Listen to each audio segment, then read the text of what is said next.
My name is Elizabeth Hopkins, and I'm a student at the Garrison Fire School in Owings Mills, Maryland. Hi, I'm Alex D'Agostini, and I attend Crespi High School, and I'm from Thousand Oaks, California. Hi, I'm Caitlin Wittig, and I'm a junior at Wakefield High School in Arlington, Virginia. Hi, I'm Sarah Carlson. I attend Lisbon High School in Lisbon, Iowa. And I'm Ann Nicholas. Welcome to Close-Up Forum. There's been increased interest over the last several months in the assassination of John F. Kennedy, especially with the release of a motion picture on the subject. Some of the public interest focuses on several conspiracy theories that contradict the official Warren Commission report that was issued by the government. Last week, CIA Director Robert Gates announced what he'll call an openness policy at the CIA, and part of that involves releasing documents that were previously sealed that relate to the assassination. We'll hear from our panel of high school students about what they know about JFK and the assassination. And later in the show, we'll talk about the term electability and how it relates to political candidates. First, I'd like to get just a general idea of what kinds of things you learn in school about Kennedy and about his administration and about the assassination attempt. Caitlin, if we could start with you. Well, in my American history class, we haven't gotten to the assassination of JFK yet, but I read through the history book, and I'm in a college level course, and my book is vague in a lot of areas where he thinks that you should know about the subject. He doesn't, the author is Thomas Bailey, he doesn't really explain it that well. And about, this isn't very long, I'm just going to read this one thing. This is what it says, this is all it says about the assassination. So bizarre were the events surrounding the two murders that even an elaborate official investigation conducted by Chief Justice Warren could not quiet all doubts and theories about what had really happened. So he sort of presented that there was controversy about what happened, but I don't want to get into it. So if you want to learn more about it, go look it up someplace else. And so we get another book, also we were issued 2 books, and so I looked in that book as well. And that sort of intimated that there was a lone gun theory and a two-man theory and a conspiracy, but that there wasn't enough evidence after the Warren report to go ahead and prosecute. So from the books, that's what I would learn. But through my parents and through other class discussions and other things that I've read, I have a deeper knowledge than just that. But just going from the books, it's very slight and doesn't talk about the controversy and just sort of says that Oswald acted alone and he shot Kennedy. Have you had any discussions in the classroom, or has the teacher talked about it at all, about the assassination? Not as of yet in this class, but I have had discussions in other classes excuse me, about it. What kinds of things are brought up? Do you hear about different theories that are possibilities? Or? Oh yeah, and about the CIA and about the cover-up, the possible cover-up, and if it was a lone gunman and things like that. But also, we talk about more the repercussions of the assassination and the attitude, and I mean the repercussions of people's attitude and people's, not faith in government, but just how it was so crushing to the nation and such a deep loss. Alex, what kinds of things does your history book talk about? Well, my history book tends to actually veer away from the subject of the controversy. They tend to, it adopted the lone man theory, one with Oswald, and it's actually very short. And have you covered it yet in class with a teacher? No, we have not, no. Although my school did host a seminar on the JFK assassination, which it went into some detail on the conspiracy theory, and they used the Zapruder film. That's what mainly they based all their arguments off of, as well as other tests on certain things such as cadavers and trying to disprove the pristine bullet theory. Was that seminar your first introduction to the subject of the assassination, or any conspiracies, theories? Actually, I probably formed an affinity towards just learning about conspiracies probably from a magazine article on the JFK assassination. It intrigued me, so I decided to research on it, and then just so happened my school hosted a program, which was great. Sarah, what kinds of things are in your textbook about JFK?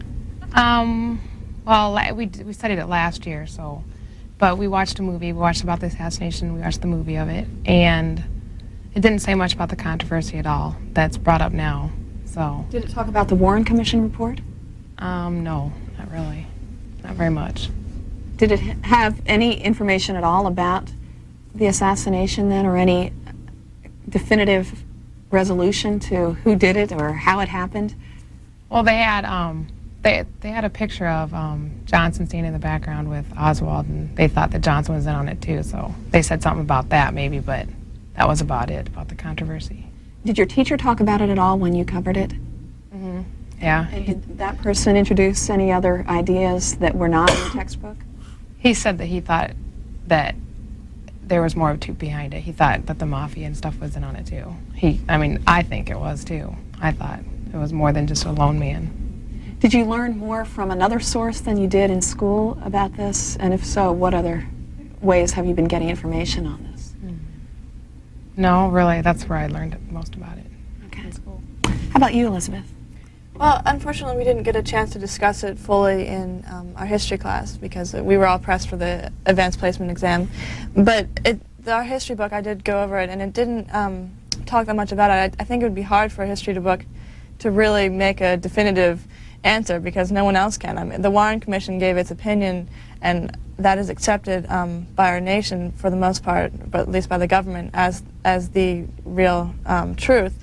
But I think with all the controversy surrounding it, and especially recently, it seems that no one can really give a true answer. No one knows.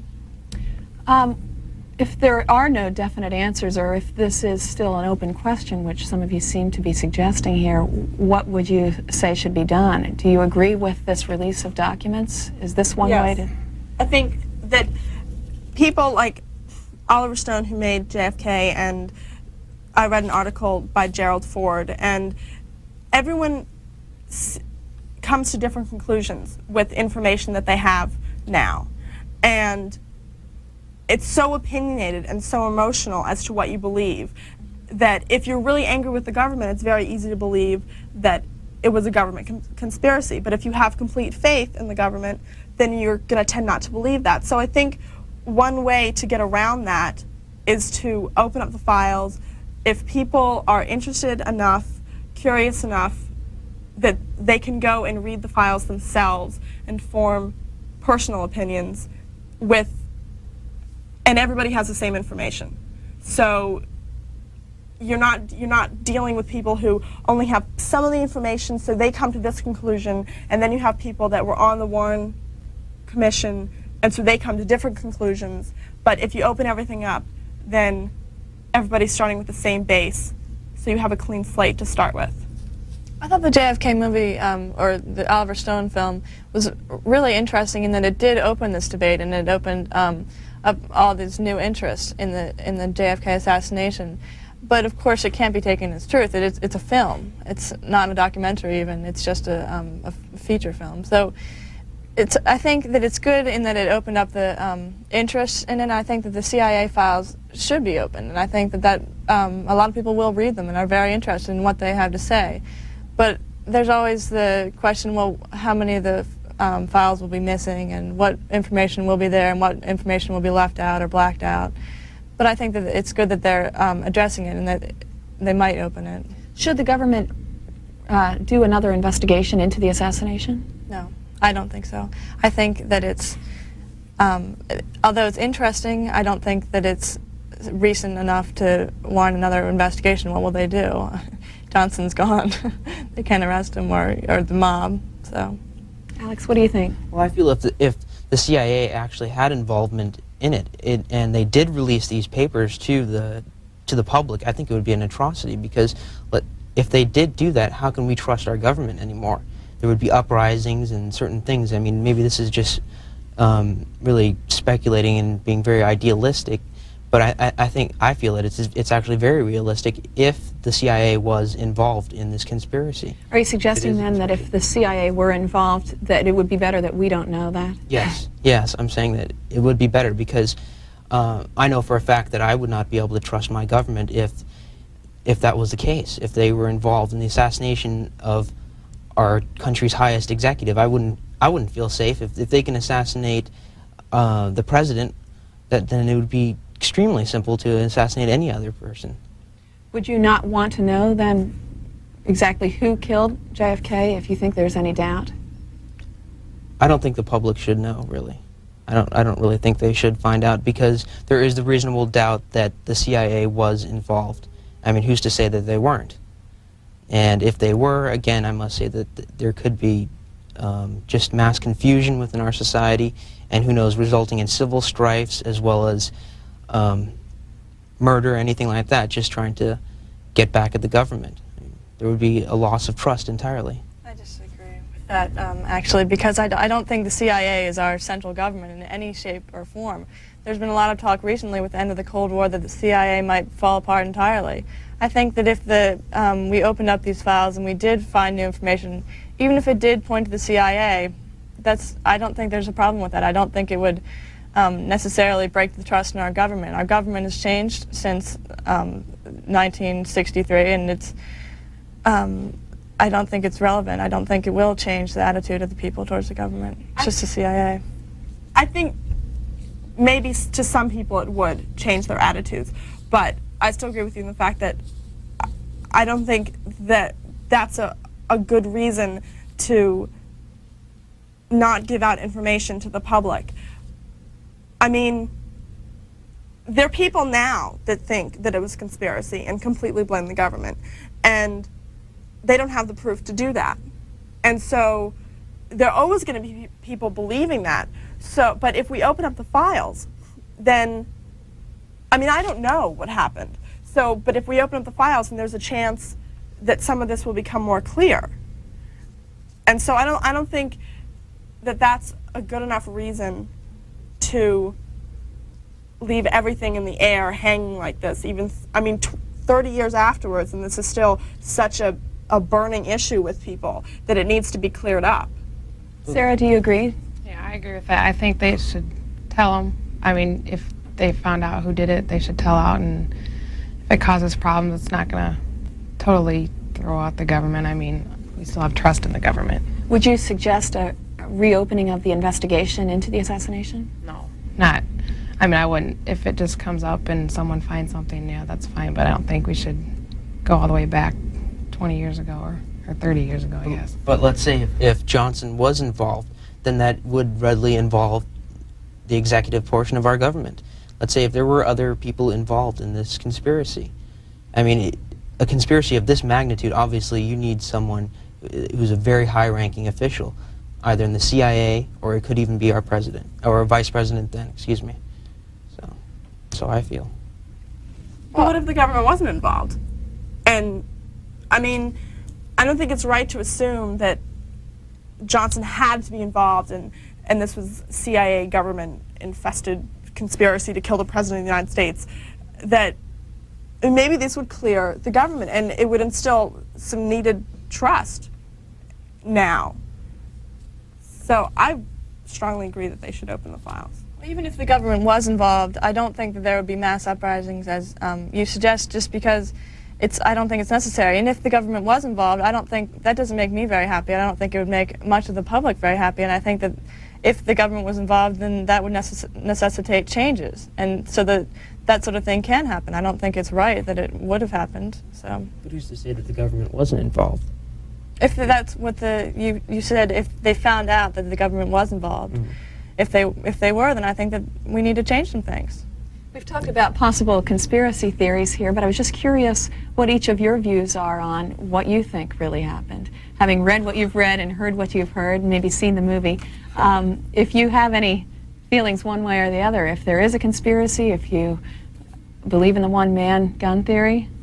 There's the theories I've heard about most recently have been about the grassy knoll, and there was a program on public television that showed some experiments done, include auditory and other experiments, just trajectory experiments, and it seems to me that there's good evidence that shows that there's a definite possibility of another gunman on the grassy knoll, as well as the gunman in the book depository.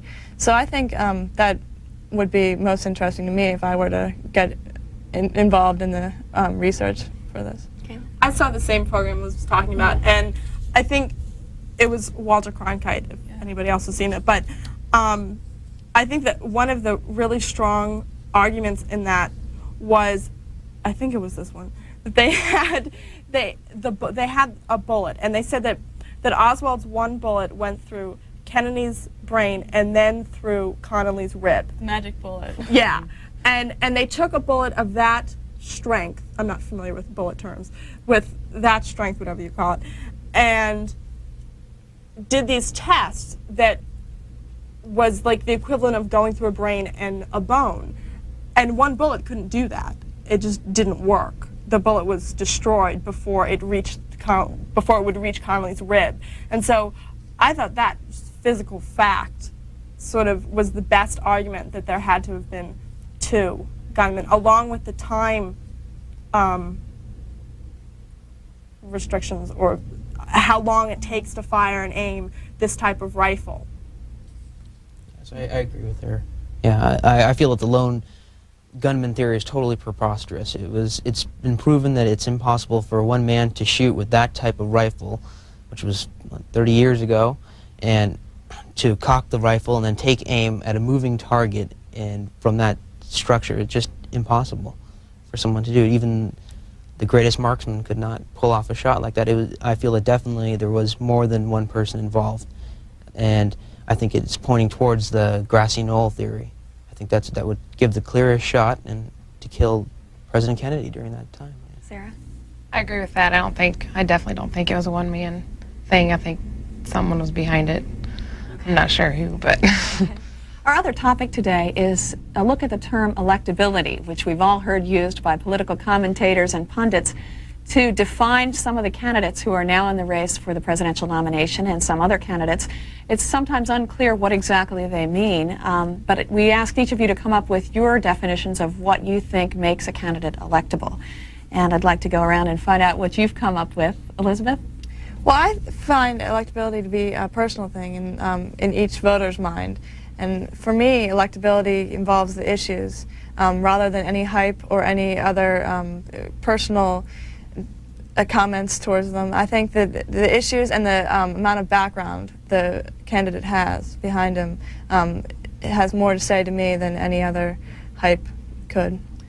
How do you think that the people that are using this term, in particular the political pollsters and pundits, what do you think they mean by it? Do you think it's similar to your definition? No, I don't. I think electability in the media sense, I think you're talking about electoral pundits, I think, would be more of how they look, I think, has been addressed. And do they look like a president could look?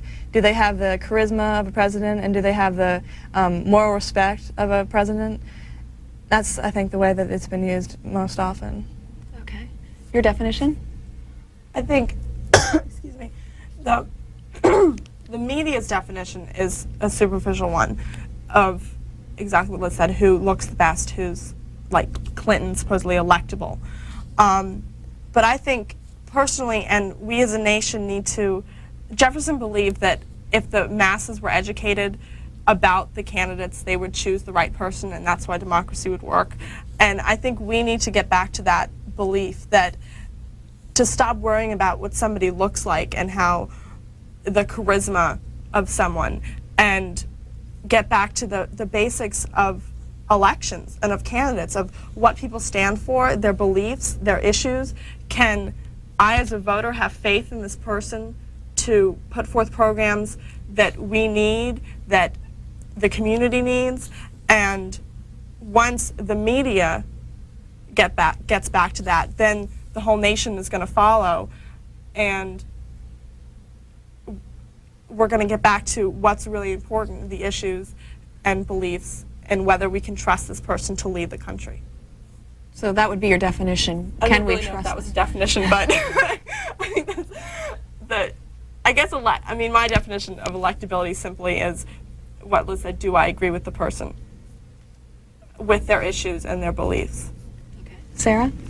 I think it's just the way the person appeals to the people and how they portray themselves, how they just, I think it's more people, the way they vote today is based on, a lot of people is what they look like. I mean, I think George Bush is, I mean, he looks nice, he's tall, and he's pretty skinny. I mean, he's pretty physically fit. I think a lot of people base it on that, but I think, like Caitlin said, we should get back to the old way, like Jefferson said, and base it on what they believe in and agree, like if we agree with them and what they can do for us. Okay. And Alex. Yeah, I wrote a little something on my belief of electability. I feel that this really sums up the gist of my argument. I feel that electability is a compilation of one's life's goals, ambitions, and tragedies, as well as one's values and virtues learned throughout their life. Therefore, electability is definitely something that is acquired and can later give definition to one's campaign and outcome of their political career.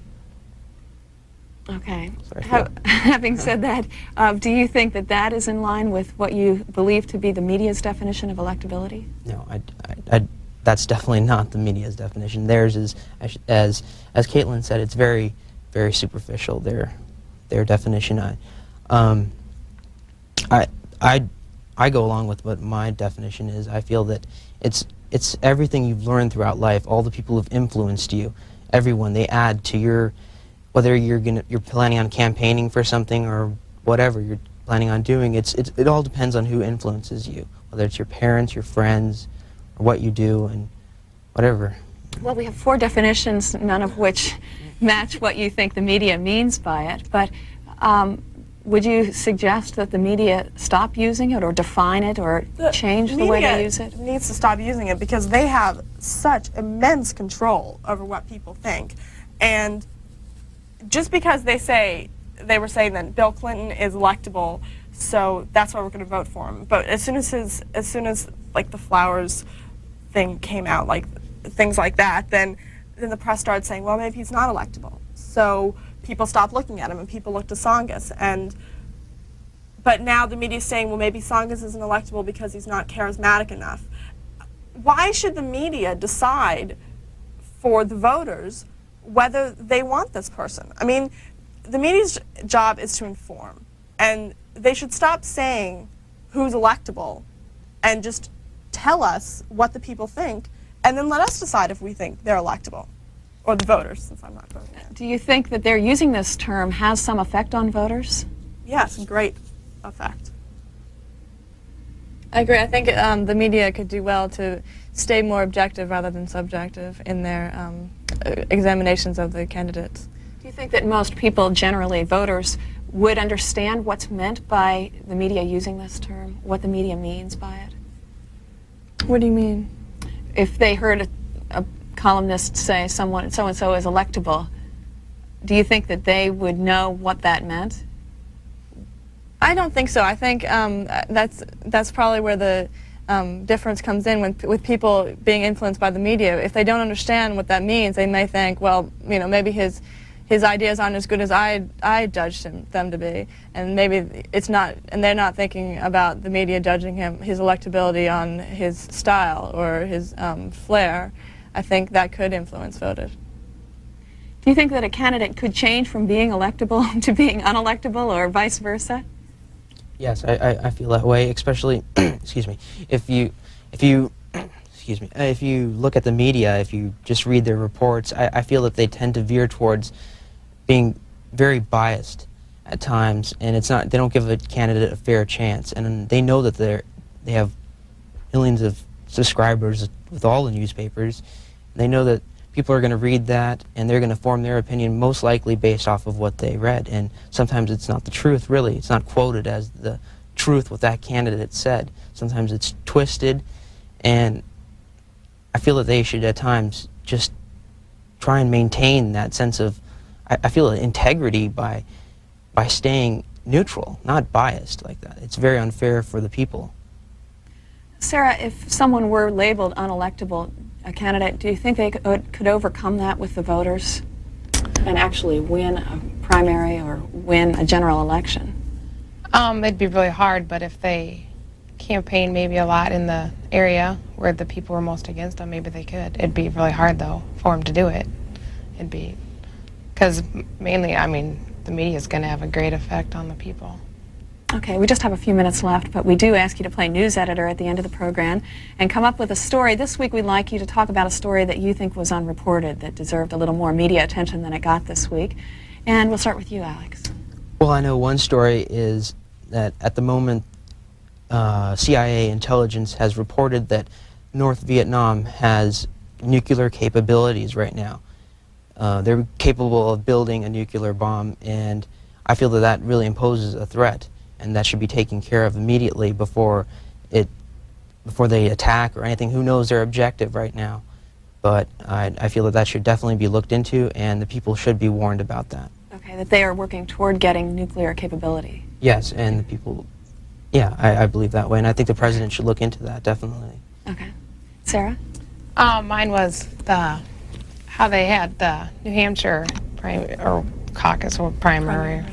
And they had so much attention there. They had all the news stations there, and then they went to South Dakota, and they didn't have very much about it. Because I was looking in the paper today, I didn't see very much about it. I was looking for it to see how Harkin did, but it wasn't much about it at all. So I was kind of hoping that I think they should cover that a little bit more when they go to different states.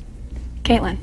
The plight of the Kurds, especially now with the, well, it's a month old now, but the recent anniversary of the Gulf War, and how the Kurds in Iraq are still, they're still living in horrible conditions. Hussein is still, he still has these endless records on them, and they're still in danger of being exterminated by him. And I think our news media has ignored them and forgotten about them.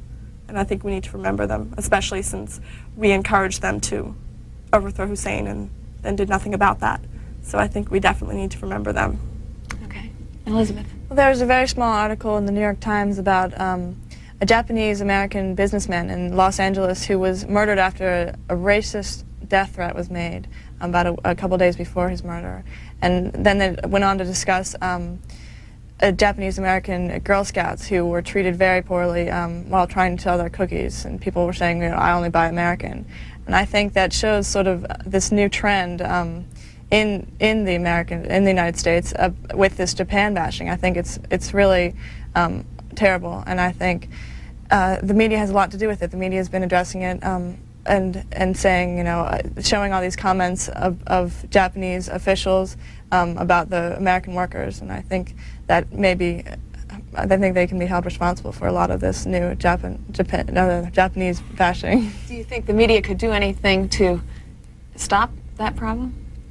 I think, I don't know what the media could do now. It sort of seems a little late. I think we could try to address it, though, and really show how negative this new trend is and hope that it turns around. Okay. We're out of time for today. I'd like to thank you all for your comments and for your discussion here, and thank you for watching. Join us again on Close Up Forum. I'm Ann Nicholas.